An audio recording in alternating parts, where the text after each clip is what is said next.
Friends,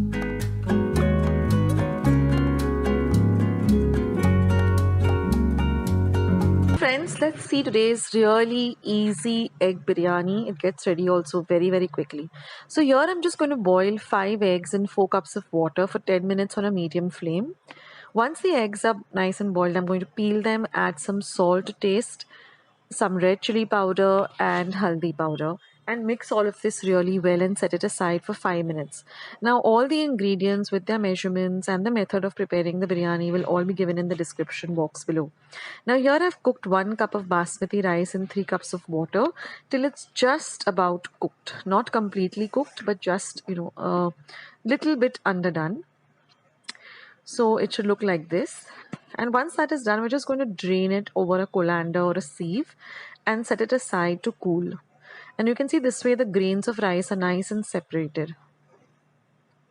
Now in a pan, I've taken 2 tablespoons of oil and I've cut up 2 large onions really fine like this. And I'm going to fry them, in 2 batches. So half of it, in the oil. And again, once that is nice and golden brown, take that out and fry the rest. That way everything will get evenly cooked and evenly browned. So we want these onions to be nice and golden brown in color and crispy like this. So once one batch is done, you can add the other half and do the same with that. Now in a large pot, I'm going to add about 1.5 tablespoon of ghee or clarified butter. You can also go with oil, but ghee gives a real nice flavor to the biryani. Now once our ghee is nice and hot, I'm going to add a paste.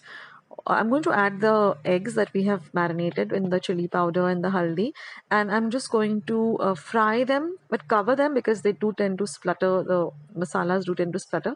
So just fry them for about 2 minutes and then take them out. Now in the same oil, I'm going to add 1 tablespoon of this ginger, garlic and green chili paste that I've prepared. That I've used 4 cloves of garlic, 1 inch of ginger and 4 green chilies and ground them to a coarse paste. So I'm going to fry this paste really well in this remaining ghee.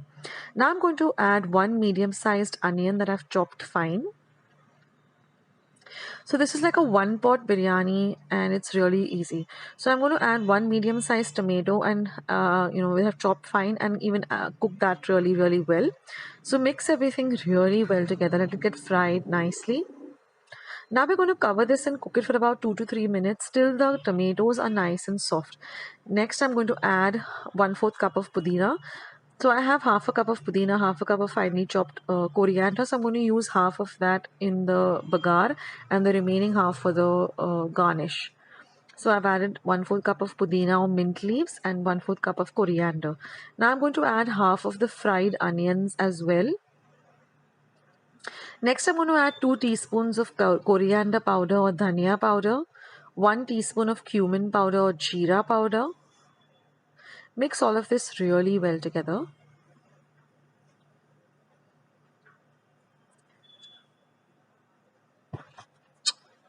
This is a very flavorsome biryani and it's so easy to prepare.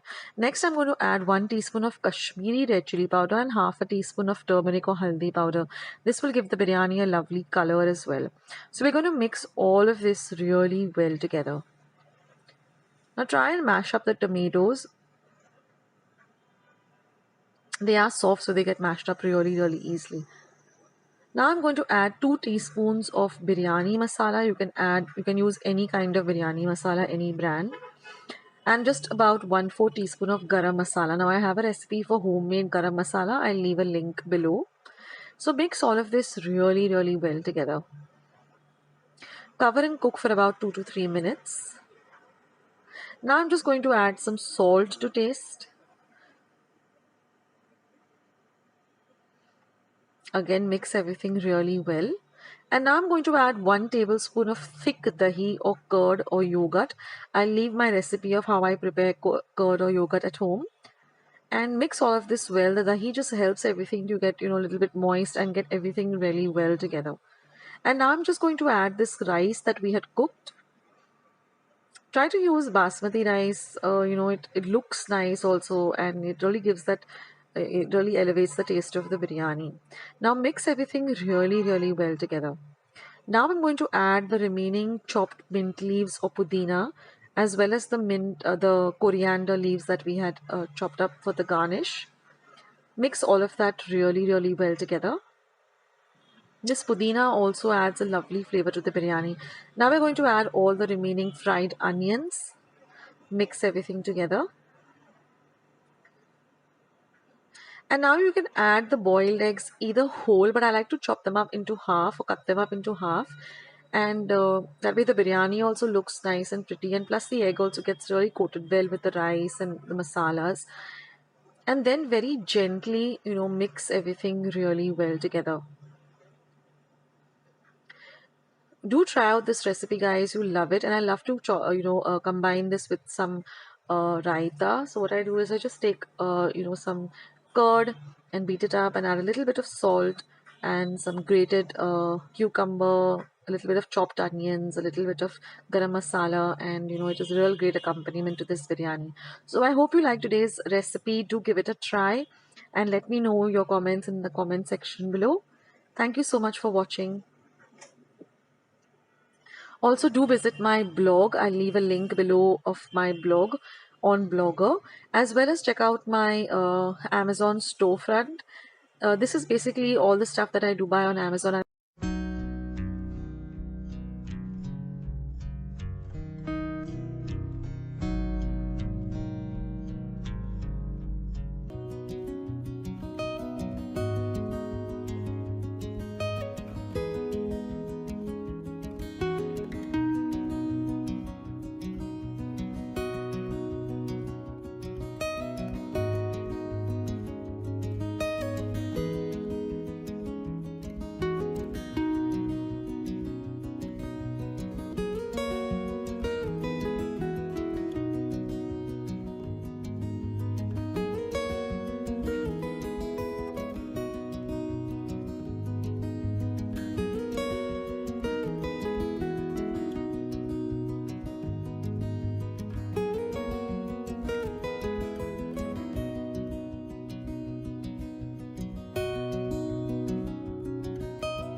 So here I have 100 grams of broken wheat called dalia or lapshi rava. It's easily available in general stores and is very reasonable too. Now here I have half a cup of guar jaggery, also called palm jaggery or made se god. I've just grated it using a cheese grater. Now I'm also going to be using half a cup of sugarcane jaggery or the general, yellow jaggery that you get in stores. This is 1 cup of thick coconut milk, about 3/4 of a teaspoon of cardamom or elaichi powder. I've just used 3 cardamoms and ground them to a fine powder after peeling it. And 1/4 cup of chopped nuts. That is, I've used cashew nuts and almonds. And we're going to use about 3 or 4 teaspoons of ghee or clarified butter. So let's start with today's lovely recipe. Now I'm going to first heat a pan and I'm going to add this dalia or broken wheat, and we're going to dry roast this for at least 5 whole minutes on a low to medium flame, stirring continuously. So don't leave it unattended, but just stir it continuously. This is very important, so don't skip this step. We need to roast this dalia really well. Now you'll see after 5 to 10 minutes it will change, after 5 minutes rather, it will change into a little darker brown color. Now I'm going to add the thick coconut milk and we're going to stir the two really well together. Now this coconut milk is going to cook the dalia. It's very similar like when you're making something with rava. You add the milk and you let it cook. Now we're going to add the lovely flavor of the goa jaggery and also the sugarcane jaggery. So now we're going to mix this well till the jaggery nicely melts and mixes up with the rest of the mixture. That's very important. And you will see that as it starts cooking, you'll get this lovely dark brown color. As the goa jaggery starts cooking with the rest of the ingredients, you'll get a lovely dark color to this dos bhaji or lapshi. Now we're going to add the cardamom powder or the elaichi powder. So I've just peeled 3 cardamoms and then ground it in my mortar and pestle to a very fine powder, or you can use ready-made elaichi powder. Now I'm just going to add a few drops of ghee, say about 3 or 4 teaspoons of clarified butter or ghee. This will enhance the flavor of the dish as well as give it a lovely texture. And now I'm just going to stir the mixture on a low to medium heat, stirring continuously for about 5 to 7 minutes. And you will see that the consistency of this mixture will turn, it will change, it will start thickening, and then you'll get this ghee on the edges. Just scrape it off and get it to the center like I'm doing when I'm stirring, like that. And just keep stirring continuously. Don't leave it unattended. You can control the heat by making it from low to medium to high, and then after some time, after 5 to 7 minutes, you'll see that the whole thing has come together like this. And our those bhaji is ready. You can put the flame off, and now I'm just brushing a plate. You can also use a mold or a bowl, and I'm just going to transfer this into that bowl, and you can see how thick the mixture has become. And now with the spatula, I'm just going to flatten the top using any flat, you can use a vati also or a spatula like this. And now all we have to do is just garnish it with some chopped nuts. Now I've used cashew nuts and almonds, but you can use any dry fruits or nuts of your choice. I've just chopped them up roughly, and I'm just going to garnish it with the chopped nuts. And then we have to refrigerate this for at least 2 to 3 hours till it sets nicely, because then we're going to cut it up into whatever desired shape and serve it. So this is really delicious, and it's also very healthy. So I'm going to put it into my refrigerator to set for about 2 to 3 hours or even longer. You can even keep it overnight,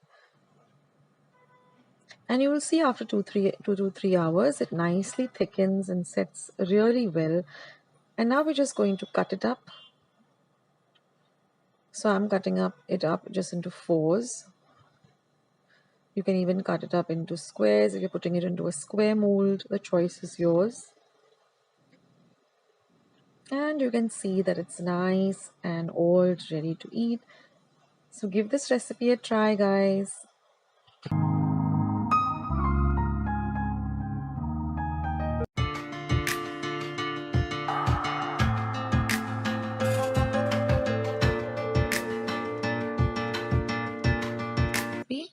It's super simple and really easy.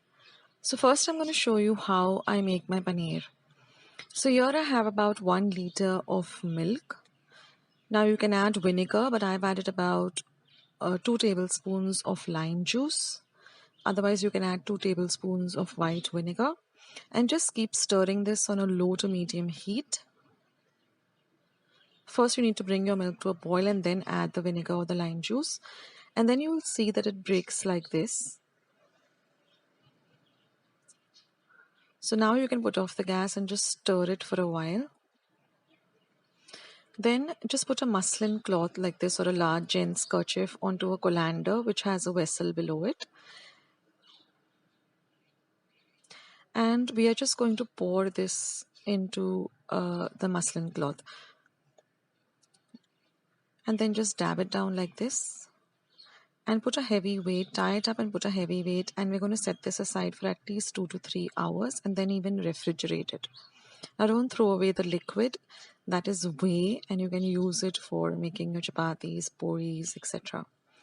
So now I've kept my paneer aside for at least 5 hours and I put it in the refrigerator to set. And after that, when I open it up, you can see that my paneer is all nice and formed. And keeping it in the refrigerator also firms it up a bit and it becomes easier to even cut it up. So you can see I have my lovely cottage cheese, homemade cottage cheese or paneer, which you can use for so many dishes. Now I'm just going to cut them up into strips like this, and to make it into smaller pieces I'm going to cut it up into halves.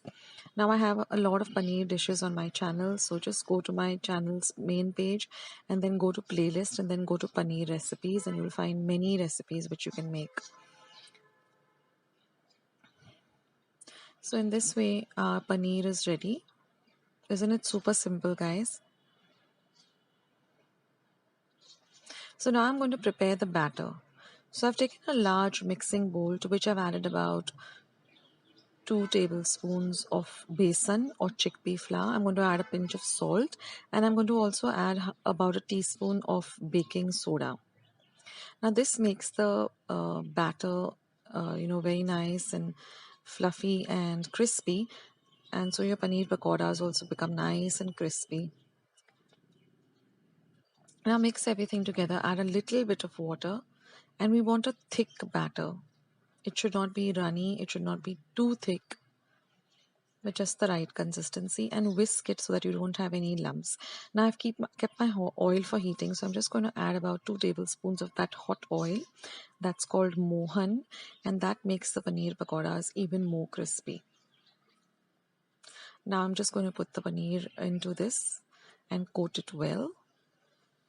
I've kept my oil for heating on a low to medium, and I'm just going to put them into the oil and fry them till they're nice and golden brown and crispy.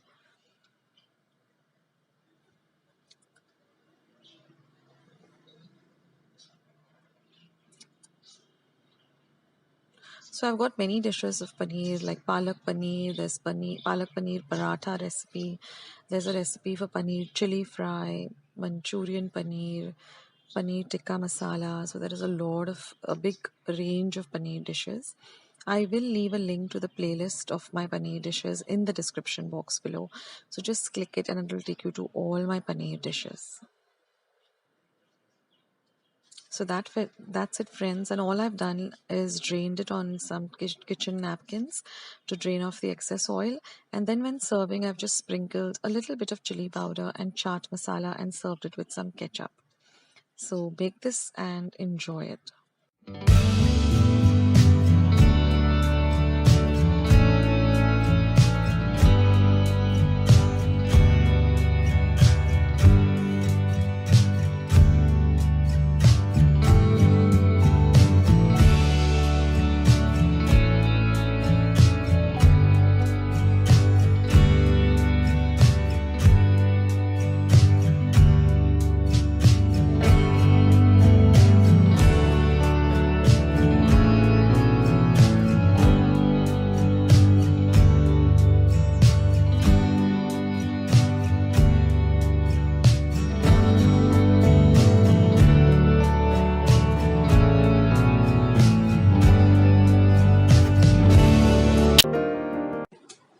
So let's see today's lovely rainbow sandwich recipe. So now I'm going to start by making the green layer, which is just a simple green coconut chutney. So I've taken about half a cup of freshly grated coconut, a quarter cup of fresh coriander, which is to be washed really well. Then about 2 light green chilies, which are chopped really fine, 2 cloves of garlic chopped fine. This is 1 inch of ginger grated, the juice of lemon, half a lemon, about maybe 1 tablespoon of lemon juice, depending on how much you like it, and 1/4 teaspoon of sugar and salt to taste. So I'm just going to add the coconut, the coriander, the green chilies, the ginger, the garlic, the salt, the sugar, the lemon juice to my mixer. I'm using the small mixer pot, which is generally used for, chutneys. And I'm also going to add about 2 to 3 tablespoons of water. And we're just going to grind this to a nice smooth paste. Now the sugar and the lemon juice really elevate the taste of this beautiful chutney. And this chutney can be used, even with idlis, dosas, or even if you're making upma, just a little at the side, really, it brings out the taste of the upma also. So this chutney is really, really delicious. So now I'm just going to grind this with a little bit of water. And we're going to grind it to a nice smooth paste. And now you can see the chutney is nicely ground, and I'm going to transfer this to a glass container, that way, and keep it in my chiller tray of the refrigerator. That way it remains nice and fresh for about 2 to 3 days maximum. This coconut chutney, generally try to use it up within 2 days or 3 days. And look at the color, it's so beautiful. So this will be our green layer for our rainbow sandwich. So now after our green chutney is done, we're going to move on to the pink layer. So for that, I've just taken about 1/4 cup of grated cheese, regular processed cheese. To that, I'm going to add 2 tablespoons of butter, which is at room temperature. Now I'm going to mix the butter and the cheese really well together. Then I'm going to add a few drops of, food color, pink food color. Now you can also alternatively use a little bit of beetroot juice, just boil the beetroots and extract the juice. I mean, the color, you can add that if you want to go natural. But I just wanted to, keep it simple. And so I just added a few drops of pink food color and mix it really well, and get this lovely bright pink color. So that will be a pink layer for the pink layer of the rainbow sandwich. And then for the yellow layer, I'm just going to add some mayonnaise, about 4 to 5 tablespoons of mayonnaise, and to that I'm just going to add some mustard sauce and mix the two together. Now if you don't have mustard sauce, you have yellow food color, you can go with that too. I mean, you can just be creative about the 3 layers.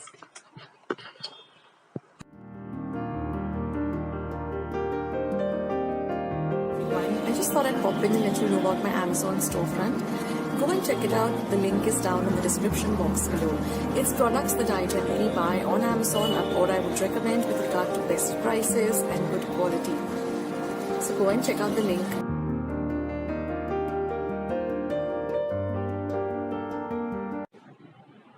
So now that we have all our chutneys and 3 colored chutneys ready, I'm just going to take 4 slices of bread. Now try to use the sandwich bread because it's easier to work with. It's thicker and it's a little wider than the regular bread slices. So I'm using this white sandwich bread, and I'm just going to cut off the edges because we want to see the colors of these layers. If you keep the sides on, you will not get that effect. So just cut about 4 slices for 4 small sandwiches. Now for the first layer, I'm going to go with the pink color and apply a nice generous thick layer because it has to be seen. The color needs to be seen. So this is a nice tiffin item for kids, or even, if you're having a kids party, or even as a starter. And you can get creative. Like I said, you can add, whatever colors you want. You can add natural colors from veggies. Like if you want to go, with some green, add more fresh green, you can add some palak leaves. So you can get creative with this rainbow sandwich. But I'm trying to keep it as simple as possible. And so like I said, just apply a nice generous layer. because when you cut the sandwich, you need to see all the three colors really distinctly. So we're done with our pink layer, so that will be the first layer at the bottom.